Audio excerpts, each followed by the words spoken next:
አሁን የለውጥ ኃይል ነኝ የሚለው ቡድን ሲመጣ መጀመሪያ የመታው የደህንነት መስሪያ ቤቱ ነው። የደህንነት መስሪያ ቤት የኃይለማርያም ደሳለኝ የመለስ ዜናዊ የአብይ አህመድ አይደለም፣ የኢትዮጵያ ነው። ያን ተቋም የገነቡት በርካታ ኢትዮጵያውያን በብዙ ቢሊዮን ብሮች በተወሳሰበ ኔትወርክ ነው የተገነባው። ያ ሲደረግ ቆይ ልጨርስልህ። ያንን ያደረጉት ኢትዮጵያውያን ናቸው። አንድ ሰው ላይ ሁለት ሰው ላይ ወይም በአንድ የፖለቲካ ሞቲቭ በውስጥ ባሉ ሰዎች ላይ ሃይላንድ እንትናቸው ላይ እንትን ተባለ እንዴ ተደረገ የተባለ ኢሰብአዊ ድርጊቶቹ ብቻ እንዲጎሉ ተደረገ። ለአገር ሉዓላዊነት፣ የአገርን ደህንነት፣ የባለስልጣናትን ደህንነት የጠበቀውን የሴኩሪቲ የደህንነት መስሪያ ቤትን አንድ አካል ከግምት ውስጥ አላስገባም። ከአልሸባብ ፕሮቴክት አላደረገንም ወይ? የደህንነት መስሪያ ቤቱ ከግብጽ የደህንነት መስሪያ ቤቶች ጋር የሚገዳደር ስራ አልሰራም ወይ? የህዳሴ ግድብ ሲቆም የኤርትራ መንግስት ሪጂናል ኦፕሬሽን ዳይሬክቶሬት የሚባል በጀነራል ጣዕመ ጎይቶም የሚመራ ኢስት አፍሪካ ላይ ማዕከሉን ያደረገ በፕሬዚዳንት ኢሳያስ ጽህፈት ቤት ውስጥ የተቋቋመ አጌንስት ኢትዮጵያ የሚሰራ ራሱን የቻለ ዲፓርትመንት ነበር። ያን ዲፓርትመንት የሚገዳደር ስራ ሲሰራ የነበረ ጠንካራ የኢትዮጵያ ኩራት የሆነ ተቋም ነበር። በዛው ልክ ምርጫ ሲደርስ ሰዎችን የሚያስር፣ በዛው ልክ ትንንሽ ነገሮችን ትልቅ አድርጎ እያስገባ ሰዎች ላይ ኢሰብአዊ ድርጊት የሚፈጽም ነበረ። ዋናውን ትልቁን ፒክቸር ግን ሆን ብለን ትተን መገናኛ ብዙሃንም አሁን የለውጥ ኃይል ነኝ የሚለው መንግስትም ትግርኛ ተናጋሪዎች ብቻ የነበሩበት በማስመሰል ትግርኛ ተናጋሪዎች ብቻ ሲገርፉበት የነበረ ተቋም በማስመሰል አቀረበው። ከዛ ይሄ ደህንነት መስሪያ ቤት ፈረሰ፣ አውቶማቲካሊ ፈረሰ። ለአገር ሲሉ ይሰሩ የነበሩ ሰዎች ኢኖሰንትሊ ሀገራቸውን ሲያገለግሉ የነበሩ የተቋሙ ባልደረቦች ፍራስትሬት አደረጉ።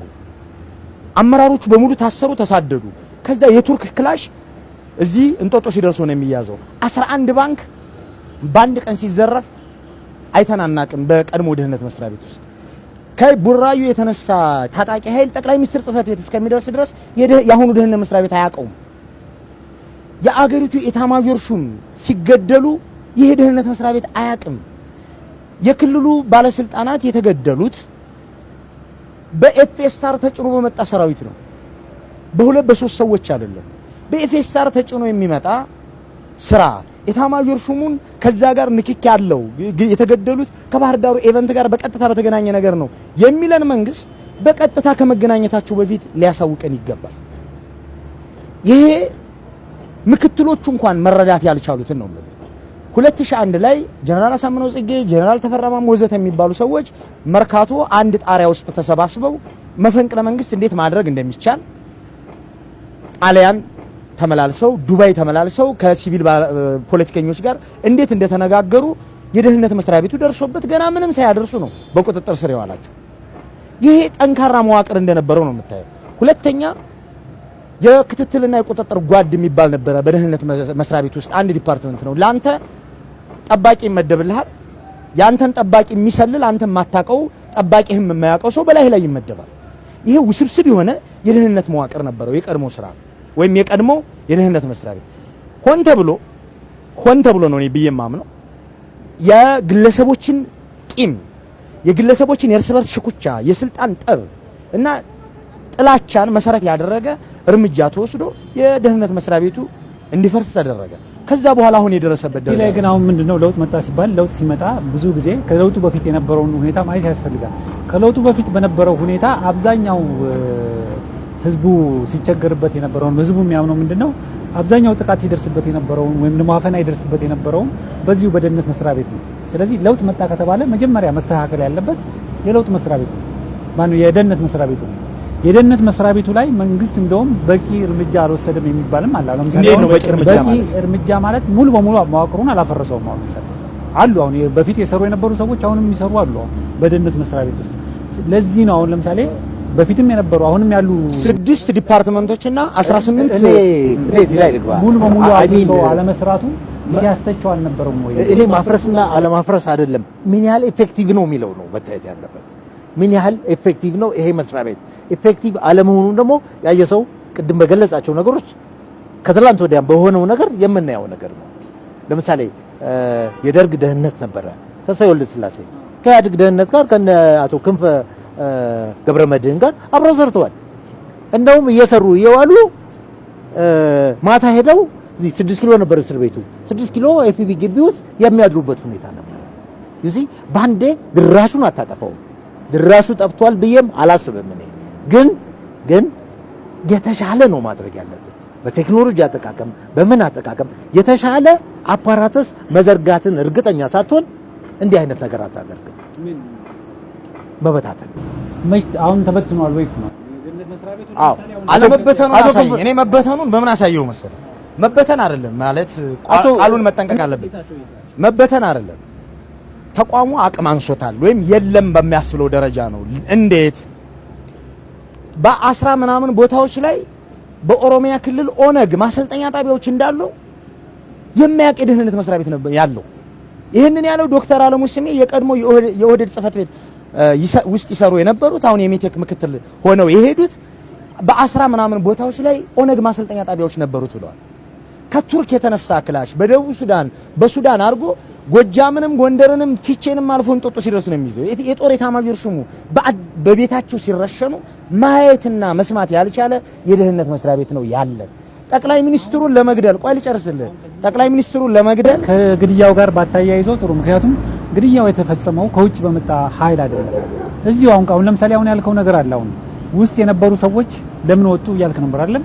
ለምሳሌ አሁን ተስፋይ ጀነራል ሳሬ ተገደሉ የተባለው እንግዲህ ሲጣራ ሌላ የምንሰማው ወሬ ካለ ሌላ ነገር ነው። በገዛ ጠባቂያቸው አብሮባቸው በኖረ ጠባቂያቸው ነው። ይሄን ጠባቂ ሊጠረጥሩት አይችሉም። መንግስትም ሊጠረጥሩ አይችልም። ቅድም ከሰማኸኝ የክትትልና ቁጥጥር ጓድ የሚባል ነበር አልኩ። የደህንነት መስሪያ ቤቱ ላይ የአንተን ደህንነት እንዲጠብቅ የተመደበውን ጋርድህን የሚሰልል አንተም ጋርድህም የማታውቁት ውሎውን የሚያጠና ኮኔክሽኑን ኮሙኒኬሽኑን የሚያይ ሰው ነበረ። በእንደዚህ አይነት ውስብስብ የሆነ ኔትወርክ ነበረ የሚሰራው። ሁለተኛ ከየትም አይመጣም። አገርም የሚፈርሰው ባለስልጣናትም የሚገደሉት በራሳቸው ዜጋ ነው። በየትኛውም ዓለም ላይ በጆን ኤፍ ኬኔዲን የገደሉት አሜሪካውያን ናቸው። የጀነራል ፓርክ ግድያ በደቡብ ኮሪያ የተከናወነው በራሳቸው ዜጎች ነው። ከውጭ የመጣ ከሀገር ውስጥ የሆነ የምትለው አይደለም። በዚሁ በቅርብ ሰው ነው የምትሰራው። ይሄንን የምታደርገው ደግሞ ጥቃቱን ለመፈጸም በሚያመች የትኛው መንገድ ነው። የግብፁን ፕሬዚዳንት ስብሰባ አደባባይ ላይ የገደሉት ግብፃውያን ናቸው። ከዚህ በፊት ነው የምልህ። ይሄ ሁሉ የሚያሳይህ ከውጭ የሚመጣን አይደለም ፕሮቴክት የሚያደርገው አንድ የደህንነት መስሪያ ቤት። የአገር ውስጥ ደህንነት ስራ በዋናነት ዜጎች በራሳቸው ወንድምና እህቶች የሚደርስባቸውን ጥቃት ማዳን ነው። አሁን ግን መንግስት እንኳን እኔ እናንተ ሊጠብቅ ቤተ መንግስቱንም ፕሮቴክት ማድረግ የማይችልበት ግራ የገባው ጊዜ ነው።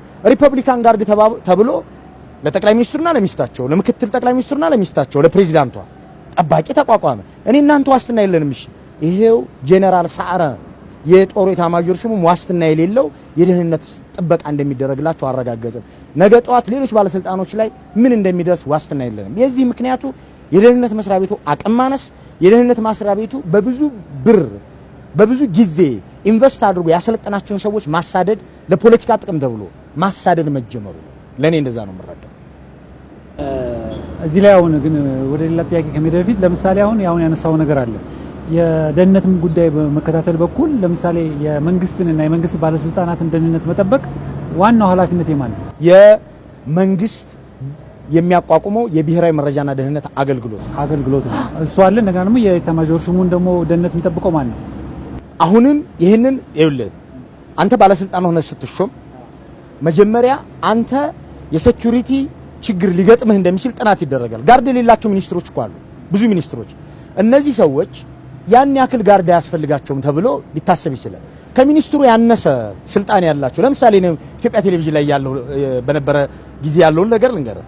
የኢትዮጵያ ቴሌቪዥንን የሚመሩ በተለያየ ጊዜ የመሩ ዳይሬክተሮች፣ ዋና ዳይሬክተሮች አንዱ ከ3 በላይ ጋርዶች ነበሩት። አንደኛው ምንም ጋርድ የለውም፣ ከኛ ጋር ማኪያቶ ይጠጣል፣ ይወጣል፣ ይገባል። ስለዚህ ተቋሙን በመምራት ሳይሆን ግለሰቡ ፖቴንሻል ትሬቶች አሉት ወይ ተብሎ ይጠናል መጀመሪያ።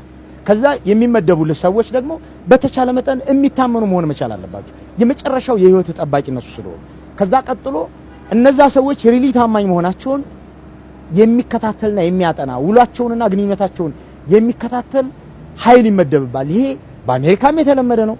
ጣሊያንም ፈረንሳይም ላይ የተለመደ የአሰራር ሂደት ነው። ናሽናል ሴኩሪቲ ሰርቪስ ዋና ስራው እነዚህን ስራዎችን መከታተል ነው። አሜሪካ ውስጥ ብትሄድ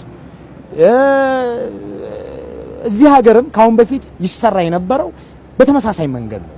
የብሔራዊ መረጃና ደህንነት አገልግሎት አንድ ዲፓርትመንት ባለስልጣናት ጋርድ የሚያስፈልጋቸው ጠባቂ የሚያስፈልጋቸው ምን አይነት ጠባቂ የሚሆንላቸው የሚለውን ተንትኖና አጥንቶ የሚያቀርብ ራሱን የቻለ ዲፓርትመንት ነበረ። ያንን ዲፓርትመንት ኃላፊውን አስረውታል። ስራው ምን እንደሆነ ማሁን አይታወቅም ነው እያልኩ ያለሁት። ፈርዘር አንድ ስቴፕ በሄድ ነኝ። አሁን ይሄ ሰውዬ የጀነራል ሰዓረ ገዳይ ሚሽን ተቀብሎ ይሆን ወይ ራሱ ተነሳስቶ ይሆን? ይሄንን ቼክ የሚያደርግ አካል አለ ወይ? በአካል ተገናኝቶ ከሆነ ሰው ሚሽን ተቀብሏል ወይም ደግሞ በስልክና በቴክስት ሜሴጅ ይሄ ሰው ላወራ ይችላል። ይሄ ሰውዬ የሚያደርገውን ነገር የሚከታተል ተቋም የሚከታተል ሰው ሊኖር ይገባ ነበር። እሺ ዝም ብለህ የከላይ ጠባቂ ብለህ ዝም ብለህ አስቀምጣት ተው። ፎሎ አፕ ይኖራል፣ ትከታተለዋለህ። ከማን ጋር ያመሻል፣ ከማን ጋር ይጠጣል፣ ባህሪው እንዴት ነው፣ ግልፍተኛ ነው ወይ? ይሄን ሁሉ አጥንተ መተንተን አለበት። ከዛ ጤናውን ጭምር ነው እንጂ የአእምሮ ጤንነቱን ጭምር ቼክ ይደረጋል። እሱን ሁሉ ቼክ መደረግ አለበት። ዝም ብለህ ኤታማዦር ሹምን የሚያክል ሰው ለሚገለው ሰው ትተው አትሄድም። እንደማይገለው እርግጠኛ ስትሆን ነው ያን ሰው የዛጋ የምታስቀምጠው እንጂ የሚደለል በሆነ ነገር ወይ በሆነ ፖለቲካ እንትን ራሱ የሚለወጥ እንዲህ አይነት ነገር ሊያደርግ የሚችልን ሰው መጀመሪያውኑ አታስቀምጠውም እዛጋ። ይሄንን ቼክ የሚያደርግ የሚከታተል አካል ሊኖር ይገባ ነበር።